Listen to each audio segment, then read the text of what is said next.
প্রিয় দর্শক, স্ক্রিনের এই ব্যক্তির নাম আমানুল্লাহ সাগর। তিনি একজন মাদ্রাসার পরিচালক, তিনি একজন শিক্ষক, তিনি একজন স্বামী। তার লেবাস দেখে নিশ্চয়ই বুঝতে পারছেন নুরানি চেহারার এই ব্যক্তিটি কি না পরহেজগারী হবেন। আজকের এই ভিডিওর পুরোটা সময় তিনি এই স্ক্রিনের পাশেই থাকবেন, কারণ এ ধরনের লোকজনদেরকে আমরা চিনতে চাই। লেবাসের ভেতরে থাকা যে মানুষ অমানুষ যা কিছুই আছে সেটা ঠিক কেমন আমাদেরকে জানতে হবে, এবং মানুষের চেহারা কাপড় দেখে আমরা যে বিচার করি সেই বিচার কতটুকু ঠিক সেই উত্তর আপনারা দেবেন। প্রথমে একটি ভিডিও দেখি। ভিডিওটি পোস্ট করেছেন ডক্টর সায়মা আক্তার। এটি চিকিৎসালয়ের একটি স্ক্রিন, দেয়ালে থাকে একটি স্ক্রিনের এই লাল অংশটি আসলে কোনো গ্রহ নক্ষত্রের কোনো বিবরণ নয়। এটি একজন বাবা বা একজন মায়ের খুবই গুরুত্বপূর্ণ মুহূর্তের দৃশ্য। বলছিলাম আল্ট্রাসোনোগ্রামের কথা। যারা সন্তানের বাবা মা হয়েছেন তারা এই মুহূর্তটি সম্পর্কে খুব ভালোই জানেন। আমি সন্তানের পিতা হইনি, কোনো একদিন হব, কিন্তু এই স্ক্রিনের দিকে আমি তাকালে আজকের গতকালের দিনের কথা মনে পড়বে আমার।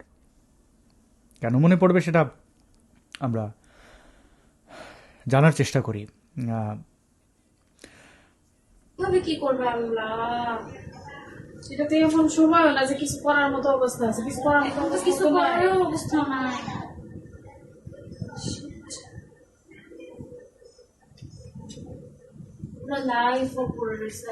কি করবে আল্লাহ।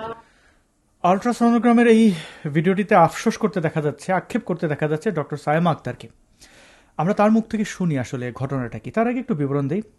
এই যে শিক্ষক আমানুল্লাহ সাগর, তিনি তার শিক্ষার্থী শিশু 11 বছরের শিশুকে ধর্ষণ করেছেন একাধিকবার। সেই ধর্ষিতা শিশুটির পেটের 7-8 মাসের সন্তানকে আমরা স্ক্রিনে দেখলাম। যারা মেডিকেল সায়েন্স নিয়ে পড়ছেন তারা এই দৃশ্য দেখে অনেক কিছু বুঝতে পারবেন। আমি কিছু বুঝি নাই। এগুলো বিশেষ মুহূর্ত, জীবনে 1-2বার হয়তো আমার আসবে, কিন্তু আমার এই মুহূর্তটাকে ধ্বংস করে দেওয়া হয়েছে। আমার সন্তানের আগমন বা সেই বার্তা, সে কেমন, সুস্থ আছে কিনা, এই খোঁজ খবর নেয়ার জন্য আমি যেদিন স্ক্রিনের দিকে তাকাবো, একটুকে বলছিলাম আমি, তখন এই ভিকটিমের কথা মনে পড়বে। এর জন্য আমি প্রস্তুত ছিলাম না। আমানুল্লাহ সাগর, স্ক্রিনের এই ব্যক্তিটি কি করেছেন ডক্টর সায়মা আক্তারের মুখ থেকে শুনব। ডক্টর সায়মা আক্তারকে প্রথমেই আমি ধন্যবাদ দিই, কৃতজ্ঞতা জানাই। তিনি একজন নারী, তিনি একজন মা, তিনি বাংলাদেশের সচেতন একজন মানুষ, তিনি একজন মুসলমান। তার কাপড়, অবয়ব, এই মুসলমানকে আমি রেসপেক্ট জানাই। শির দ্বারা সোজা করে তিনি যে বক্তব্য রেখেছেন, তিনি আদর্শ একজন মা, একজন সুনাগরিক, একজন চিকিৎসকের দায়িত্ব পালন করেছেন। প্রিয় সায়মা আক্তার, আপনার প্রতি শ্রদ্ধা রইল। প্রতি ঘরে ঘরে আপনাদের মতো মানুষ জন্মাক এবং ভূমিকা রাখুক। আমরা এই মহিষী নারীর মুখ থেকে শুনি ভিকটিমের সাথে আসলে, মানে ভিকটিম আসলে কতটা ভিকটিম। বৃহস্পতিবার দিন দুপুর 12টায় আমার কাছে আসে, তার সঙ্গে তার মা এবং আমার চেম্বারে আমার অ্যাটেন্ডেন্টরা ছিল। টোটাল আমরা 5 জন মানুষ ছিলাম রুমে। তো আমি যখন মেয়েটাকে জিজ্ঞাসা করি যে মা তোমার কি সমস্যা লাগে বলো, সে প্রথমে খুবই ভয়ে ছিল। একটু কনসোল করা হলো তাকে, একটা কলম একটা চকোলেট দিয়ে একটু কনসোল করা হয়েছে। তারপরে সে আমাকে বলল ম্যাডাম আমার পেটটা ভার ভার লাগে, কি জানি লড়ে। আমি মানে একটু অবাক হয়ে গিয়ে আবারও তাকে জিজ্ঞাসা করেছি যে মা তোমার কি সমস্যা লাগে। সে আমাকে বললো আমার পেটটা ভার ভার লাগে, কি জানি লড়ে। এরপরেও হচ্ছে মানে আমি তাকে তার মার কাছ থেকে কিছুটা শুনলাম যে কি অবস্থা। তারপরে আমি আবার তাকে জিজ্ঞাসা করেছি যে মা তোমার সাথে মানে খারাপ কাজটা কে করেছে। সে শুধু হুজুর, হুজুর শব্দটা সে 2বার বলল, হুজুর বলে মানে বাচ্চাটার পুরো ফেসে আসলে এতখানি ভয়ের এক্সপ্রেশন ছিল, মানে সে এদিক ওদিক তাকাচ্ছে রীতিমতো। সে কমফোর্টেবল না, সে একদমই আনকমফোর্টেবল, চোখে মুখে পুরোপুরি ভয়। এবং সে বারবার হুজুর ওয়ার্ডটা 2বার রিপিট করার পরে বাচ্চা মানে আর কোনো কথাই বলতে আগ্রহী না, সে আর কোনো কথাই বললো না। পরে আলট্রাসোনোগ্রাফি রুমে আবার তার মা ছিল। আমরা যখন বাচ্চাটার আলট্রাসোনোগ্রাম করি তার মা ছিলেন রুমে। তার মার সামনেও আমি তাকে বারবার বলেছি যে মা মানে এরকম কেউ করলে, কেউ ব্যাড টাচ করলে তাকে মার দিতে হয়, তোমার মা কি তোমাকে বলেননি? তো সে মানে দেখলাম যে বাচ্চাটার আসলে কোনো নেই, আগ্রহী নেই তার এই কনভারসেশনটাতে। সে শুধু মানে একটাই, হুজুরের নাম উচ্চারণ করলেই তার মানে একটা চোখে মুখে ভয়, এবং সে আর তখন চোখে চোখ রেখে কথা বলতে পারে না, এদিক ওদিক তাকায়। এই মেয়েটা হচ্ছে ইয়াতিম, তার বাবা ইন্তেকাল করেছেন অন্তত আরও 4-5 বছর আগে। তো এই মেয়েটা তার নানির কাছে মানুষ, নানির বাড়িতে থাকে। আর মেয়ের মা সংসারের খরচ জোগানোর জন্য সিলেটে গৃহকর্মীর কাজ করেন, মানুষের বাসায় গৃহকর্মীর কাজ করেন। তো মেয়েটাকে তিনি এলাকাস্থ ফাতেমাতুজ জোহরা মহিলা মাদ্রাসায়, কওমি মাদ্রাসা, ফাতেমাতুজ জোহরা কওমি মাদ্রাসায়। ফাতেমাতুজ জোহরা কওমি মাদ্রাসা, নামটা আবার কি সুন্দর, ফাতেমাতুজ জোহরা কওমি মাদ্রাসা, এটি ময়মনসিংহের। এবং এই চিকিৎসক তিনিও ময়মনসিংহের প্র্যাকটিস করছেন, এবং তার প্রতিষ্ঠান দেখতে পাচ্ছেন এখানে লেখা রয়েছে। আমরা একটু তার প্রতিষ্ঠানটি, এই ভদ্রমহিলা, এই মহিষী নারী গাইনোলজিস্ট তিনি। তো নগর মাতৃসদন ময়মনসিংহ। তো আমরা কি বুঝলাম, ভিকটিম শিশুটি পিতৃহীন, ইয়াতিম, এবং মাদ্রাসার এই শিক্ষক আমানুল্লাহ, কি নাম, আহা, আমানুল্লাহ সাগর, তিনি এই কাজটি শিশুটির সাথে করেছে। শিশুটির মা গৃহ পরিচারিকা, কাজের বউ আমরা যাদেরকে বলি। সন্তানকে নিরাপদ জায়গা দেখে মাদ্রাসায় ভর্তি করেছিলেন, এবং মাদ্রাসা, প্রায় প্রতিটি মাদ্রাসা কতটা অনিরাপদ শিশুর জন্য। শুধু অনিরাপদ নয়, এটা যে আসলে কি তৈরি করছে, একটা প্রজন্ম ধ্বংস করে দিচ্ছে, তার প্রমাণ দেখুন। শিশুটিকে শুধু ভয় দেখিয়ে ক্ষান্ত হয়নি, শিশুটির মা নানিকে হত্যা করার হুমকি দিয়ে এই মোল্লা বিরত থাকেনি। সেই মোল্লার স্ত্রী বা সেই মোল্লাদের মতো অন্যান্য মাদ্রাসার পরিচারিকারা এই ডক্টর সাইমা আক্তারকে এই বলছেন, দেখুন এই ভিডিওটি ডিলিট করতে হবে, সকল মহিলা মাদ্রাসার বদনাম হচ্ছে এজন্য। ঘটনা ঘটেছে এক জায়গায়, সারা বাংলাদেশের মহিলা মাদ্রাসাগুলোর বদনাম হচ্ছে। পোস্টে ডিলিট করার জন্য আহ্বান জানাচ্ছি। যেই মহিলা মাদ্রাসার ঘটনাটি ঘটেছে তার তীব্র নিন্দা জানিয়ে ডক্টর নিজেও এটি রিপ্লাই করেছেন। আপনার এই তীব্র নিন্দা জানানোর ফলে কি বাচ্চা মেয়েটার শরীর আবার আগের মতো হয়ে যাবে? ওর জীবনটা আগের মতো হয়ে যাবে? ওর লাঞ্ছনা কমে যাবে? দোষীর উপযুক্ত বিচার হলে ওর রুহুটা অন্তত শান্তি পাবে। কেন রুহু এসেছে বলবো। আপনারা সারা দেশে মহিলা মাদ্রাসার বড় আলেমরা প্রকাশ্যে অপরাধের রজম নিশ্চিত করুন, অপরাধীর রজম মানে শাস্তি নিশ্চিত করুন, না হয় তাকে ক্রসফায়ারে দিন। ক্রসফায়ারের সাথে আমি একমত নয়, এরা আমৃত্যু জেলখানা থাকবে, সুস্থ সমাজে এদের জায়গা হবে না, এটি রাষ্ট্র নিশ্চিত করবে। যাই হোক, তিনি আরও লিখেছেন, অন্তত নিজের সম্মান রক্ষার জন্য হলেও কাজটা করুন। আমি নিজে একজন মেয়ে সন্তানের জননী, আমি বিচার না হওয়া পর্যন্ত পোস্ট হাইড করব না। স্যালিউট প্রিয় সাইমা আক্তার। সাইমা আক্তারকে আসলে কি বলে আমি ধন্যবাদ দেবো আমি জানি না, তবে এই যে কাজটি, এই যে কমেন্ট, হ্যাঁ, মা মানে ওই নারীকে, এইটি কেন তিনি সামনে এনেছেন, ওই নারীকে মাগি বলে সম্বোধন করে মুরতাদ কাফের দিয়ে রেপ, যেটা বলছিলাম আমাদের চারপাশে এই ঘটনাগুলো ঘটে। এবং এই ডক্টর তিনি প্রতিবাদ করেছেন, তাকে হুমকি ধমকি মাদ্রাসা কর্তৃপক্ষ থেকে এসে অন্যান্য মাদ্রাসার বদনাম হয়ে বলা হচ্ছে। এই বাংলাদেশে স্কুল আছে, কলেজ আছে, তার চেয়ে মানে প্রাইমারি মানে প্রাথমিক এবং উচ্চ মাধ্যমিক স্কুলের হিসাবে মাদ্রাসার সংখ্যা বেশি পাবেন ওইভাবে হিসাব করলে। রেজিস্টার্ড আনরেজিস্টার্ড যে মাদ্রাসাগুলো রয়েছে সেখানে লক্ষ লক্ষ শিক্ষার্থী পড়ে। এরকম ঘটনা প্রতিনিয়ত ঘটে। স্কুলের 5-6 গুণ বেশি, 5-6 গুণ না 50 গুণ বেশি। কয়টা খবর আপনি স্কুলে ধর্ষণের ব্যাপারটা দেখেন? সমস্যা শিক্ষা ব্যবস্থার। আমি এখানে ধর্ম ব্যক্তি টানছি না, এটি আজকের ভিডিওর উদ্দেশ্য। আমরা একটু বুঝবো। ডক্টর সাইমা আক্তারের কাছ থেকে পুরো ঘটনাটি শুনি। মেয়েটা তার নানির কাছে মানুষ, নানির বাড়িতে থাকে। আর মেয়ের মা সংসারের খরচ জোগানোর জন্য সিলেটে গৃহকর্মীর কাজ করেন, মানুষের বাসায় গৃহকর্মীর কাজ করেন। তো মেয়েটাকে তিনি এলাকাস্থ ফাতেমাতুজ জোহরা মহিলা মাদ্রাসায়, কওমি মাদ্রাসা, ফাতেমাতুজ জোহরা কওমি মাদ্রাসায় ভর্তি করেন, যে মাদ্রাসার প্রতিষ্ঠাতা পরিচালক হচ্ছেন আমানুল্লাহ সাগর। আমানুল্লাহ সাগর, এবং ওনার ওয়াইফ হচ্ছেন এই প্রতিষ্ঠানের মেইন দায়িত্বে, উনি হ্যান্ডেল করেন সব কিছু। তো গত নভেম্বর মাসে নাকি বাচ্চাটাকে ছুটির পরে বারান্দা ঝাড়ু দেওয়ার জন্য বলা হয়। মানে আমানুল্লাহ বলে রাখছি প্রিয় দর্শক, স্বামী এবং স্ত্রী, ধর্ষক এবং ধর্ষকের স্ত্রী দুইজনই পলাতক, এবং এটি সংঘবদ্ধ ধর্ষণ। কারণ ওই মাদ্রাসার পরিচারিকা তার এই আমানুল্লাহ সাগরের স্ত্রী, তো সে থাকা অবস্থায় এই ঘটনা কিভাবে ঘটে। দেখুন কিভাবে শিক্ষার্থীদের দিয়ে পরিষ্কার, মানে কক্ষ পরিষ্কার করাচ্ছে, এবং তারপরের ঘটনা। সাগর হুজুরি নাকি বাচ্চাটাকে বলেন বারান্দা ঝাড়ু দিয়ে তারপর বাসায় যেতে। তো বাচ্চা বারান্দা ঝাড়ু দেওয়া শুরু করে।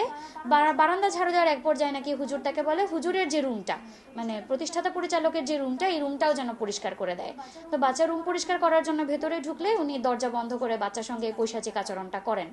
5 থেকে আরো 7 বার উনি এটা রিপিট করছেন আচরণটা বাচ্চার সঙ্গে, পরপর বেশ কয়েকদিন। 5 থেকে 7 বার ধর্ষণ করা হয়েছে বাচ্চাটিকে। তার স্ত্রী, অর্থাৎ ওই মাদ্রাসার প্রধান দায়িত্বে থাকা ব্যক্তি, নারী, তিনি কোথায় ছিলেন?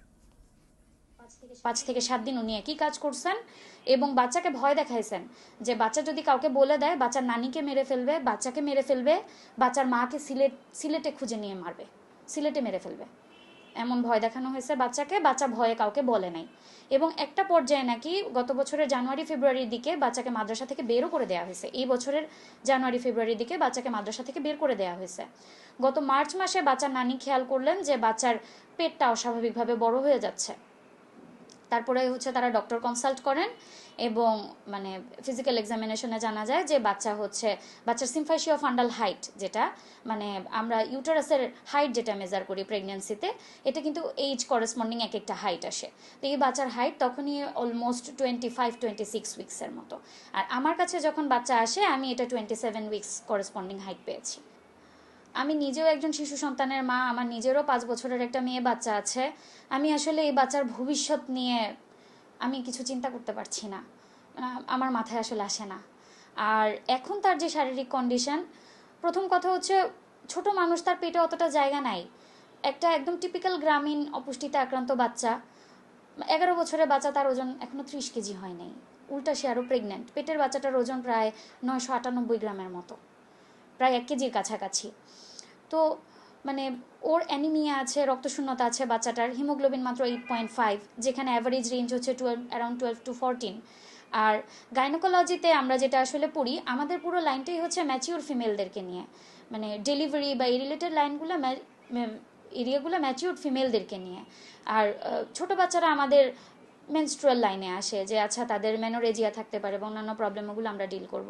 কিন্তু এই বাচ্চাটার আসলে লেবার মেনটেন্যান্স কি হবে, আমার আসলে আমি আসলে বুঝতে পারতেছি না, আমি আসলে কি বলবো। এবং তাকে যখন আমি তার ফ্যামিলিকে বলেছিলাম যে আপনারা আসলে কি চান এখন বাচ্চাটাকে নিয়ে, আপনারা কি বাচ্চাটা অ্যাবর্ট করবেন, পেটের বাচ্চাটা নষ্ট করে ফেলবেন, নাকি ডেলিভারি পর্যন্ত যাবেন, তারা নিজেরাও আসলে কনফিউজ যে তারা কি করবে। তারাও আসলে বুঝতে পারতেছে না, আবার তারা অ্যাবর্শনের কনসেন্টও দিচ্ছে না, যে বাচ্চাটা আবার অ্যাবর্শন করতে চাইলেও এটা আসলে আমরা কিভাবে অ্যাবর্ট করব। এখন সাথে 27 উইক্সের একটা বাচ্চার জন্য তো আমরা এই ছোট বাবুর পেট কাটতে পারবো না, আবার একে যে নর্মালি আমরা বের করবো ওই সুযোগও তো আমরা পাবো না, বাট ক্যানেলে ওই পরিমাণ স্পেস নেই। তার মানে আমাদের ক্র্যানিওটমি করে বাচ্চাটা হয়তো বের করতে হবে। ও আসলে 11 বছরের একটা ছোট মানুষ, ওর কি আসলে এই জিনিসগুলা ফিল করার কথা ছিল, বা এই জিনিসগুলোকে ওর ফেস করার কথা ছিল?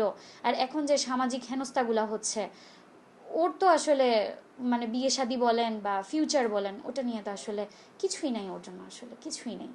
আবার এটা যদি আমরা ম্যানেজ করতে যাই, আমরাই বা কোন লাইনে আসলে ম্যানেজ করবো, আমরা কোন ডোজে তাকে ওষুধ দিব? পেডিয়াট্রিক্সের লাইনে যেটা, যে বাচ্চার ওজন উচ্চতা মেপে ওকে ওষুধ দিব, নাকি নর্মাল ডেলিভারির লাইনে যেটা আছে যে স্যালাইনের মধ্যে এতটুকু পরিমাণ ওষুধ দিয়ে আমরা তাকে ড্রিপ চালু করে বাচ্চাটা বের করবো? আমি নিজেই আসলে হতবাক হয়ে গেছি, আমার ভাষা নাই, আমি আসলে কি করবো। চ্যানেল 24-কে ধন্যবাদ। আপনারা শুনলেন ডক্টর মুখ থেকে যে তিনি নিজেই শেষের দিকে হতভম্ব হয়ে গেছেন। কি বলবেন, কি বলার থাকতে পারে। সামিয়া আক্তারকে আবারও ধন্যবাদ। মানুষ হিসেবে আপনি যদি কোনো সন্তানের পিতা হয়ে থাকেন, সন্তানের ভাই হোক, নারী, শিশু, যে কোনো, একটু তাকান তার মুখের দিকে। আপনি নিশ্চয়ই একটা সময় ছোট ছিলেন, আয়না নিজের মুখটি দেখেছিলেন। আপনি নারী হন বা পুরুষ, একবার তাকান। একটা খুনির চেয়ে কেন ধর্ষক ভয়ঙ্কর?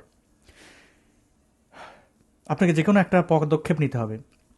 শিশু এবং তার পেটে থাকা শিশু, যে কোনো একজনকে হত্যা করতে হবে, দুইজনও মারা যেতে পারে। একজন ডক্টরের জন্য এটা কতটা কঠিন ভাবতে পারেন? আপনি প্রাপ্তবয়স্ক হলে সন্তান অ্যাবর্ট করবেন, আমি যদি সেটার পক্ষে না, কিন্তু কোন পর্যায়ে রয়েছে যে আপনি সেই সিদ্ধান্তটা নিতে পারছেন না।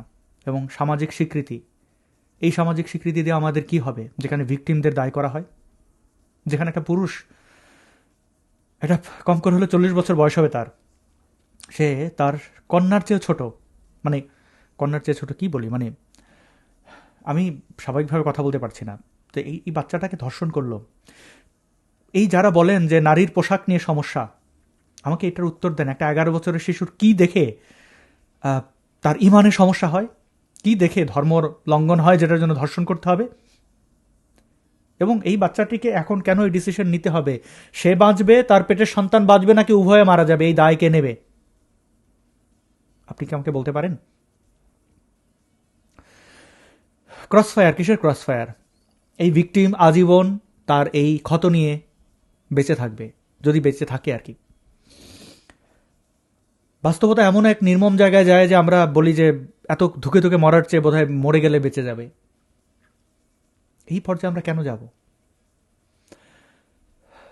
ছেলে সন্তানদের ব্যাপারে কি প্রতিনিয়ত দেখেন শত শত নিউজ আসে, এবং তার মধ্যে প্রায় 99% ধামাচাপা দেওয়া হয় মাদ্রাসার বদনাম হবে, ইসলামের বদনাম হবে, এই দোহাই দিয়ে। এখানেও দেখলেন হোয়াটসঅ্যাপে মেসেজ আসে কওমি মাদ্রাসার বদনাম হবে, তাই এটা ধামাচাপা দিতে হবে, ভিডিও ডিলিট করতে হবে। যে সকল ছেলে শিশুদেরকে বলাৎকার করা হয় তারা তো আর প্রেগনেন্ট হয় না, আমরা জানিও না। তাদের কৈশোরের এই অবস্থা, যখন সে বোঝে তার শিক্ষক তাকে এইভাবে ধর্ষণ করেছে, তার কেমন লাগে? আপনার কেমন লাগবে? আপনি যদি পুরুষ হয়ে থাকেন, আপনাকে শৈশবে কেউ ধর্ষণ করেছে, আপনার কেমন লাগবে? সমকামিতা নিয়ে এত চিৎকার, এই মোল্লারা কারা? এরা সমকামী? সমকামীরা আপনাকে বলাৎকার করেছে ধরে কোথাও? মনে করেন তো, অপবাদ ঘৃণা ছড়ানোর আগে।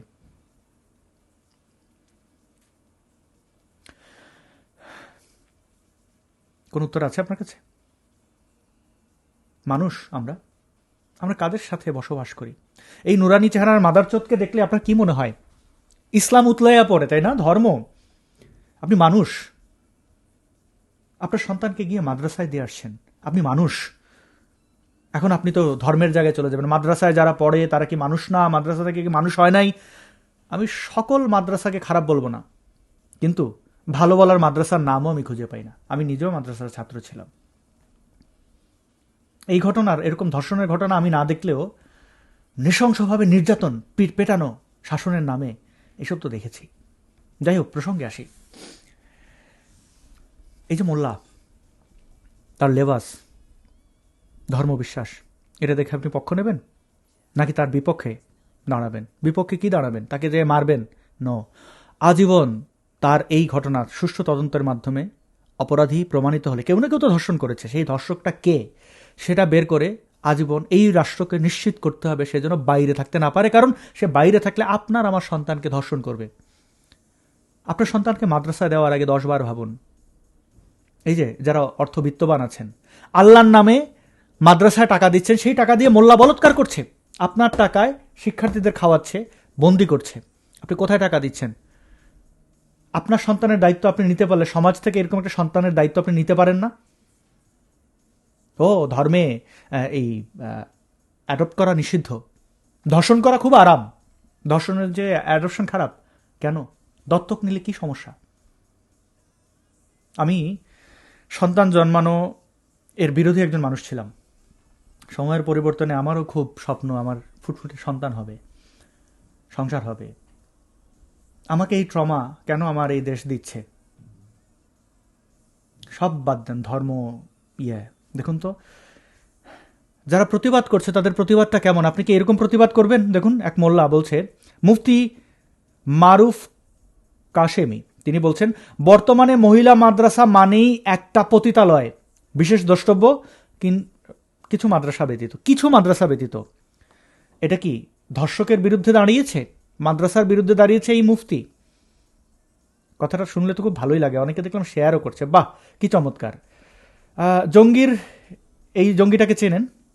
নামাজ না পড়লে হত্যার ফতোয়া দিয়েছে, সেই বিষয়ে আজকে আর যাচ্ছি না, এটা নিয়ে আলাদা ভিডিও করা যেতে পারে। এই ব্যক্তি মারুফ প্রতিবাদ করেছেন, নাকি এখানেও নারীদেরকে ভিকটিম করা হলো? পতিতালয়, সেখানে যারা থাকে তারা পতিতা, এই শিশুটি পতিতা? এই মুফতি মারুফ কাশেমিদের জন্ম কোথায়? কিসের পতিতা, কিসের সতী সাবিত্রী, কিসের কি? আফসোস, যদি মানুষের জন্মে এই পৃথিবীর মুখ দেখত, পারিবারিক যে শিক্ষা বলতে একটা বিষয় আছে সেটা যদি থাকতো, তারা যদি এই সার্কেলের মধ্যে পড়ে না যেত, অর্থাৎ তাদেরকে হয়তো কেউ ধর্ষণ করেছে, সেটাকে সে স্বাভাবিক মনে করছে। নইলে আপনি আমাকে বোঝান, পুরুষ তো আমিও, আপনাদের অনেকের চোখে আমি খারাপ, আমি নাস্তিক, আমি তো আল্লাহ বিশ্বাস করি না, আমার জন্য তো যে কোনো কিছু করা বৈধ, আমি কি পারবো এরকম কোনো কাজ করতে? না করেছি। বাংলাদেশের কোন নাস্তিক কোন মাদ্রাসায় বা কোন শিক্ষা প্রতিষ্ঠানে গিয়ে এরকম ধর্মকে ব্যবহার করে বা ধর্মহীনতাকে ব্যবহার করে ধর্ষণ করেছে? আপনি আমাকে বলেন, আপনি আমাকে একটা উদাহরণ দেন। আমি এখানে ইসলাম টানছি না, বাদ দিলাম। এই মোল্লার লেবাসটা দেখেন, সে কে? নাম তো আমরা জানলাম, সে কোন ধর্মের?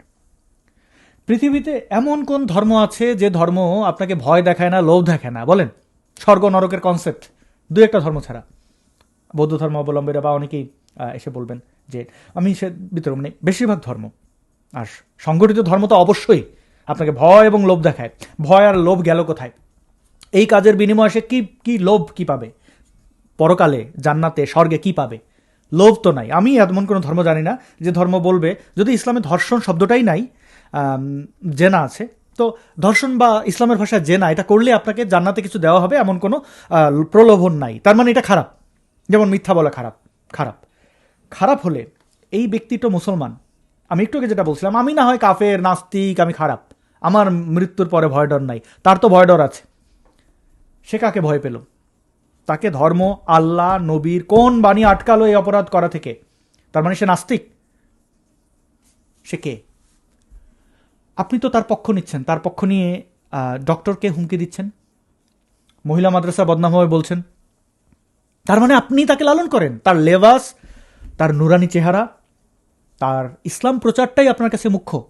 ব্যক্তি অপরাধ মুখ্য নয়, লেবাস মুখ্য।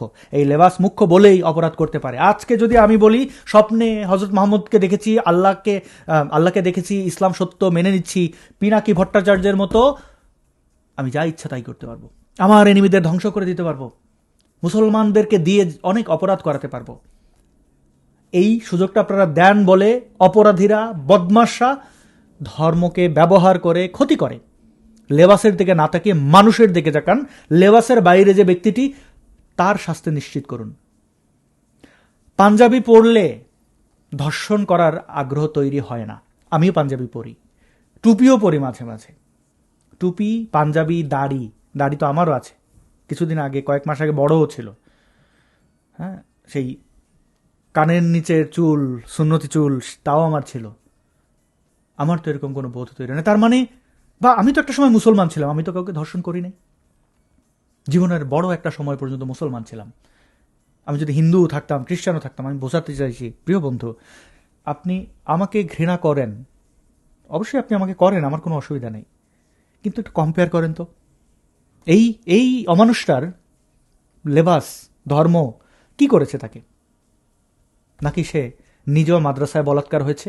ধর্ষণ করা, এই বডি কাউন্ট করাটাই তার কাছে মুখ্য? কোনটা আমি তো জানি না, আপনি তো জানেন, আপনি তো তার পক্ষ নিচ্ছেন। ইসলামের খেদমত, ইসলামের ক্ষতি, ইসলামের দোষ হবে, এই জন্য ধর্ষণের মতো এত জঘন্য অপরাধ যে ভিকটিম সারা জীবন এটা বয়ে বেড়াবে। আপনার ভূমিকা কি বলেন? এই ব্যক্তি নাস্তিক বলেন, নাস্তিক বলে আপনি আনন্দিত হন, তারপরে তার শাস্তির ব্যবস্থা করেন। আমি জানি ধর্মে অবিশ্বাস যে কোনো কেউ করতে পারে, এবং ধর্মে অবিশ্বাস করলে সে ভালোও হতে পারে, খারাপ হতে পারে। ভালো হওয়ার সম্ভাবনা অনেক বেশি, কারণ সে একটা ব্যারিয়ার থেকে বের হয়ে গেছে। সে তার মস্তিষ্ককে ভালো কাজে লাগালে ভালো হবে, খারাপ কাজে লাগালে খারাপ হবে। কিন্তু কি দেখলাম আমরা এই ভিডিওতে? তো একজন নারী, যিনি কিনা মুসলমান, ইসলামিক অনুশাসন যতটুকু মানার, কাপড়, তিনি একজন মুসলমান হয়ে এটা প্রতিবাদ করেছেন। তাহলে আপনি কেন ধর্ষকের পক্ষ নিচ্ছেন? তার ধর্ম দেখে, তার লেবাস, তার এই চেহারা দেখে। তা আপনি কি ওর মতো মাদারচোদ? এই যে মা কেন্দ্রিক শব্দটা ব্যবহার করছি কারণ এটার পুরুষ কেন্দ্রিক শব্দ নাই। আজকে অন্য মোল্লা এসে সিম্প্যাথি দেখানোর জন্য ভিকটিমের পক্ষে সে তাকে মানে মাদ্রাসাগুলোকে পতিতালয় বলল। কোন নাস্তিক মাদ্রাসাগুলোকে পতিতালয় বলেছে বলুন? আমরা অপরাধের সমালোচনা করেছি। আমি যে মোল্লা ধর্ষণ করে তার সেই ধর্ষককে মাদ্রাসা যেহেতু ফেল, এই মাদ্রাসা ব্যবস্থায় প্রতিনিয়ত মানে অসংখ্য ধর্ষণ হয়, তাই এই মাদ্রাসা ব্যবস্থায় পরিবর্তন আনতে বলেছি। কারিগরি শিক্ষায় অন্তর্ভুক্ত করুক, ধর্মীয় শিক্ষা শিক্ষিত হন না। পৃথিবীতে 57-58টা মুসলিম দেশের মধ্যে কতগুলোতে মাদ্রাসা আছে? সৌদি আরবে মাদ্রাসা এরকম হয় দেখান তো আপনি আমাকে। মাদ্রাসা, আমাদের এরকম মাদ্রাসা আছে এরকম দেখান তো। আপনি একটু পড়াশোনা করেন তো। ও সৌদি আরবের চেয়ে, নবীর দেশের চেয়ে আপনি বড় মুসলমান। এই বাংলাদেশে দুজন নারী প্রধানমন্ত্রী ছিলেন। নারী প্রধানমন্ত্রীর মানে কি? মানে এটা কি আলাদা কিছু? হ্যাঁ অবশ্যই, নারীরা শান্ত। এই সমাজে নারী প্রধান যে দেশগুলো রয়েছে, নেপালের দিকে তাকান, পৃথিবীর যে কোনো জায়গায় নারী যেখানে প্রধান সেখানে সহিংসতা কমে, নারীরা অনেক শান্তভাবে সিদ্ধান্ত নেন। দুজন প্রধানমন্ত্রী নারী ছিলেন, তাদের সন্তান রয়েছে। আমাদের দেশে বেড়াও ছিল। এই যে সর্বশেষ ইউনুস, তার মেয়ে মনিকা বিশ্বের বিভিন্ন মঞ্চে গিয়ে গান তিনি তার স্বাধীনভাবে কাপড় পরেন। এই বাংলাদেশের মাদ্রাসায় শিশু ধর্ষণ বন্ধে তারা কি ভূমিকা পালন করেছেন? তারেক রহমান তার মেয়েকে সামনে রাখেন, স্ত্রীকে সামনে রাখেন, নারীর স্বাধীনতায় বিশ্বাস করেন বলে দেখান। তার সন্তান জায়মা নারী। আর এই ভিকটিমকে মাদ্রাসার শিক্ষা ব্যবস্থার নামে এই যে ধর্ষণের ফ্যাক্টরি, পতিতালয় আবার তারা নিজেরাই নিজেদেরকে বলছে, এগুলো দেখার কেউ নেই। কে দেখবে? এরা সন্তান না? তাদের হয়তো বাবা মা নেই, একটু অসহায়। জন্ম নেওয়ার ক্ষেত্রে তো সিদ্ধান্ত নিয়ে আসে নাই কোন ঘরে সে জন্মাবে, তার রং কিরকম হবে, মাদ্রাসা কোনটা হবে, সেই সিদ্ধান্ত তারা নিতে পারেনি। আমার পরিবারকে ধন্যবাদ দিই, ক্লাস 5-এর পরে হলেও আমাকে স্কুলে ভর্তি করেছিলেন। কিসের ধর্মশিক্ষা? এত মাদ্রাসা থেকে কি বের হয়েছে? কোন ডক্টর হইতে হবে, বিজ্ঞানী হইতে হবে? ব্যাপারটা এরকম না। ধর্ম জানার জন্য মাদ্রাসাই পড়তে হবে। আসলে কি তাই? ধর্মটাকে আসলে মাদ্রাসা থেকে জেনে তাদের পেশা কি? ধর্ম ব্যবসা করে বেড়ায়। ধর্ম কি এত বিশাল একটা বিষয় যেটার জন্য আপনাকে ধর্মীয় প্রতিষ্ঠানেই পড়তে হবে? কেন শিশুদের ভবিষ্যৎ ধ্বংস করে দিচ্ছেন? আপনি জান্নাতে যাবেন, স্বর্গে যাবেন এই লোভে? লোভ, ভয়, এগুলোর বাইরে আর পৃথিবীতে কিছু নাই। স্কুলে যারা পড়ে তারা কি জাহান্নামে যাবে? এই বেসিক ব্যাপারটা বোঝেন না? এই বোধটুকু কেন তৈরি হবে না? প্রিয় বন্ধু, আপনি একটু ভাবুন। আমার কাছে সমাধান নেই। সমাধান দিতে পারে রাষ্ট্র, সমাধান দিতে পারে রাজনীতিবিদরা। তাদের সমাধান দেওয়া করুণা নয়, তাদের একটা দায়িত্ব। এই বাংলাদেশের মাদ্রাসাগুলোর ব্যাপারে যারা স্থানীয় রয়েছেন, সরকার যেহেতু দায়িত্ব নিচ্ছেন না, আপনার যদি কোনো প্রভাব থাকে আপনি এটি নিশ্চিত করুন ওই মাদ্রাসায় কোনো ধর্ষণ হবে না, শিশুদের উপরে নির্যাতন হবে না, শিশুরা সুশিক্ষায় শিক্ষিত হবে। তারা বড় হয়ে যেন ধর্ম ব্যবসা করতে না হয়, তাদেরকে কারিগরি শিক্ষায় শিক্ষিত করুন। এটা সহজ। আমাদের দেশে অনেক জনসংখ্যা, মাদ্রাসা থেকে কিছুই বের হয় না ধর্ম ব্যবসায়ী ছাড়া। আপনি দেখান, পাবেন না। এমনকি মাদ্রাসা থেকে ইসলাম রক্ষাও করা যায় না। আজকে মুসলমানদের নেতা হচ্ছে পিনাকি ভট্টাচার্য। নারীদের সাথে যৌন সঙ্গম করে সেসব ভিডিও রেকর্ড করে ব্ল্যাকমেইল করা ইলিয়াস হোসেন। আজকে একজন নাস্তিক বদমাশ শহীদুল, ফ্লটিলা শহীদুল, ফটোগ্রাফার আবার সে। তো তারা হয় মুসলমানদের নেতা। ফরাদ মজারের মতো একজন ভণ্ড, মানে মাজারপন্থী, তারা হয় মুসলমানদের নেতা। কেন? কারণ মাদ্রাসায় পড়ে আসলে এই পৃথিবী, এই বাস্তবতার সাথে থাকা যায় না। 1400 বছর, 1200 বছর, 1000 বছর পিছিয়ে থাকতে হয়। তাদের লেবাস দেখে আপনারা মুগ্ধ হয়ে যান, মনে করেন আহ কি সুন্দর লেবাস। এই লেবাসের ভেতরে থাকা অমানুষগুলোকে দেখেন না। প্লিজ, যারা সমাজের প্রভাবশালী ব্যক্তি আছেন একটু সামনে আসুন। একজন ভালো মানুষ যদি মাদকে জড়িয়ে যায়, তাকে আপনি একবার মুক্তি দিয়ে দেখুন, সারা জীবন মাদকের বিরুদ্ধে কাজ করবে। কারণ সে ভিকটিম, সে জানে কিভাবে ক্ষতিগ্রস্ত হয়েছিল সে। অন্য একজন ব্যক্তি ক্ষতিগ্রস্ত হোক চাইবে না। আমার ইসলাম হিন্দুইজম, খ্রিশ্চানিটি, কোনো ধর্মের বিরুদ্ধে আমি আমি আমি বিরোধী, মানে আমার সমালোচনার জায়গা রয়েছে, কিন্তু ঘৃণা নেই। ধর্মাবলম্বীদের আমি ঘৃণা করি না। যদি করতাম তাহলে এইসব দেখে মজা নিতাম, বলতাম দেখো কিভাবে ধর্ষণ করে, এই সেই। আমি আনন্দিত হতে পারি না, কারণ আমি মুসলমান সহ সকল ধর্মাবলম্বীদের ভালো চাই। আমি আপনার ভালো চাই, আপনার সন্তান ধর্ষিত না হোক, গ্লানি নিয়ে বড় না হোক, কারণ আপনার সন্তান আপনার নয়, আমার সন্তান, সে আমার এই সমাজের অংশ। হয়তো আপনার এই সন্তান বড় হয়ে আমার সন্তানকে ধর্ষণ করবে। আমি আমার মাতৃভূমিতে ফিরতে চাই, এই মাতৃভূমিকে সুস্থ করতে চাই। আমার পক্ষ থেকে আমি যতটুকু পেরেছি এতটুকুই আছে আমার বলার, বলতে পারি। আপনার ভূমিকা আমার চেয়ে অনেক বেশি। আপনি সমাজে হয় একজন সৎ রাজনীতিবিদ, একজন অর্থবিত্তে সফল একজন মানুষ, সন্তানদের দায়িত্ব নিন। এই সন্তান আমাদেরই সমাজের অংশ। সেই সন্তান খারাপ হলে সে আমাদের সমাজেরই ক্ষতি করবে। সমাজে চোর ডাকাত বেড়ে গেলে চোর গিয়ে চোরের বাড়ি চুরি করে না, ডাকাতের বাড়ি গিয়ে ডাকাতি করে না। আমরাও এটার মানে আপনি পরিবেশ দূষণ ঘটালে যেরকম সবাই ক্ষতিগ্রস্ত হয়, এরাও সমাজের অংশ। প্লিজ।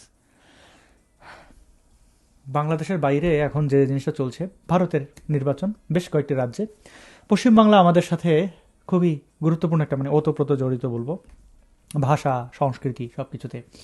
সেখানে বিজেপি ক্ষমতা এসেছে ব্যাপক ব্যবধানে। যে বিজেপি 10 বছর আগেও সেখানে প্রায় শূন্য ছিল। পৃথিবীর যে কোনো ডানপন্থী সংগঠন উগ্র জাতীয়তাবাদের পক্ষে আমি নই, থাকতে পারিও না, এটা আমার আদর্শের সাথে সাংঘর্ষিক। মমতা ব্যানার্জিকে অভিনন্দন। তিনি এতদিন যে মোল্লা, এই ধরনের মোল্লাদের তোষণ করে এসেছিলেন। ভারতের মাদ্রাসাগুলোতে এরকম খোল্লা ধর্ষণ হয় না, নিয়ন্ত্রণ আইনের সুশাসন রয়েছে। বাংলাদেশের মতো এরকম কাওয়ার্ড হাসিনা, খালেদা, তারেক, ইউনুসের মতো মাদারচোতরা ওই দেশে শাসন করে না। ওই দেশের আইন প্রয়োগ যারা করে তারা এরকম না, বোনলেস না। তো তাদের দেশে মোল্লারা এই ধর্ষণ করতে না পারলেও বাকি যা কিছু করে সেই জিনিসগুলো তিনি আর কন্টিনিউ করতে পারবেন না। মমতা ব্যানার্জি, আপনাকে অভিনন্দন, আপনি অনেক অপরাধ থেকে বেঁচে গেলেন। শেষ বয়সে ইউনুসের মতো হয়েন না, ভালো হয়ে যান। বিজেপি ক্ষমতা দখল করেছে, তাদের আমি অভিনন্দন জানালাম না, কিন্তু মন্দের ভালো হিসেবে দেখলাম। এবং এর প্রভাব বাংলাদেশে পড়বে। যে কোনো বর্ডার আশেপাশে ডানপন্থী বাড়লে ডানপন্থীদের কাছ থেকে ভালো কিছু আশা করা যাবে না। ওটা গোবরে পদ্ম ফুল আশা করার মতো। তাও আপাত দৃষ্টিতে বাংলাদেশের সাথে কম্পেয়ার করে এই মোল্লাদের তোষণ, মোল্লাদের অপরাধ, যে কোনোভাবে অপরাধ থেকে বাঁচিয়ে দেওয়ার বিবেচনা করলে বিজেপি, আমি জানি না কি করবে, তবে ভালো কিছু হওয়ার সম্ভাবনা আছে। আমি মমতা ব্যানার্জিকে অভিনন্দন জানাই। তার যে ফিরিস্তি, তার যে ভণ্ডামি, মোল্লাদের যে যা কিছু তিনি করেছেন, মুসলমানদেরও ক্ষতি করেছেন। তিনি কিসের মুসলমানদের উপকার করেছেন? ওদেরকে বদ্ধ করে রেখেছেন, ওদের অপরাধকে বৈধতা দিয়েছেন। আমি নিজে 5 বছর কলকাতায় ছিলাম, মুসলমানদের জন্য তেমন কোনো আইন নেই। তাদের হেলমেট পরতে হয় না, তাদের বাইক চালানোর জন্য 2 জন 3 জন 5 জন উঠলো কি উঠলো না, কিভাবে ড্রাইভার্স লাইসেন্স, কোনো কিছুর দরকার পড়ে না। মুসলমান অধ্যুষিত এলাকাগুলো নোংরা, দুর্গন্ধে যাওয়া যায় না। রাস্তায় বসে নামাজ পড়া থেকে কি না করেছেন মমতা ব্যানার্জি। পার্শ্ববর্তী দেশ, আপনি পার্শ্ববর্তী দেশের একটি রাজ্যের মুখ্যমন্ত্রী, সেই হিসেবে আপনার প্রতি সম্মান আছে, আমি আর কিছুই বললাম না। এর আগেও কখনো মন্তব্য করি নাই। ইসলামিক প্রশ্নটা যেখানে ইসলামিক সন্ত্রাসবাদ, প্রশ্নটা যেখানে অন্য যে কোনো সন্ত্রাসবাদ, সেখানে আমাকে বলতেই হবে বিশ্ব নাগরিক তো আমিও। প্রিয় দর্শক, আমরা ভারতের আমাদের ঠিক পাশে মিয়ানমারের দিকে তাকাই, আর আমাদের দিকে একটু তাকাই। এই দেশটাকে আমাদের সবাই মিলে রক্ষা করতে হবে, নইলে আমরা সবাই মিলে ধ্বংস হব। আপনারও তো টাকা পয়সা আছে, আপনি বিশ্বের অন্য একটা দেশে যেয়ে ভালো থাকতে পারবেন না যদি আপনি ভালো মানুষ হন। বিশ্বাস করেন পারবেন না। আমি ফেসবুক ডিভাইস খুললে আমার ভালো লাগে না, কিন্তু দেশমাতৃকা এই দায়িত্ব থেকে সরতে পারি না। আপনিও পারবেন না। আপনি অসৎ হলেও বেগমপাড়া বানাবেন, ভালো থাকতে পারবেন না। কথা আপনি নিশ্চিত থাকেন, ভালো থাকতে পারবেন না। অমাবস্যা পূর্ণিমায় আপনার মনে হবে আপনি বাংলাদেশে একবার, মানে যত বিপর্যয় হোক না কেন, কিন্তু আপনি পারবেন না। আমার সন্তানকে আমি বাংলাদেশ দেখাতে পারবো না, কখনো বেড়াতে নিয়ে যেতে পারবো না। এটা ভাবলেই তো কষ্ট হয়। এইরকম আবর্জনা থাকলে কিভাবে পারবো? সেই আবর্জনা, চলুন আমরা সবাই মিলে, আমি অনুরোধের সুরে বলছি, ইমোশনাল হওয়ার জন্য আমি লাইভ করলে ভালো হতো। বাংলাদেশ সময় এখন রাত 10টায় আমার ভিডিও আসে বা লাইভ, কিন্তু বের হয়ে এটা আপলোড করতে কিন্তু আমি লাইভ করার সাহস পাই না, কারণ আমি যেন ইমোশনাল হয়ে যায় বা ক্ষিপ্ত হয়ে এমন কিছু না বলি। অনুরোধের সুরে বললাম, প্লিজ আমার শেষ পর্যন্ত যারা দেখেছেন, আপনি মুসলমান হন, হিন্দু হন, খ্রিস্টান হন, প্লিজ এই উগ্রপন্থীদের চলুন আমরা থামাই, আমাদের সন্তান পরবর্তী প্রজন্মকে একটা সুস্থ পরিবেশ দেই। তারা এটা ডিজার্ভ করে না, এই নোংরামি, এই এই এই এই এই এই অমানসিক নির্যাতন তাদের উপরে, তাদের কাছ থেকে শৈশব, ভবিষ্যৎ, সব কিছু কেড়ে নেওয়ার অধিকার আমাদের নেই। পৃথিবীর সকল প্রাণীর জন্য নিরাপদ হোক, সকল মানুষ সকল মতের জন্য নিরাপদ হোক, আমরা ক্ষতির কারণ না হই। অনেক অনেক ভালোবাসা রইল, ভালো থাকুন।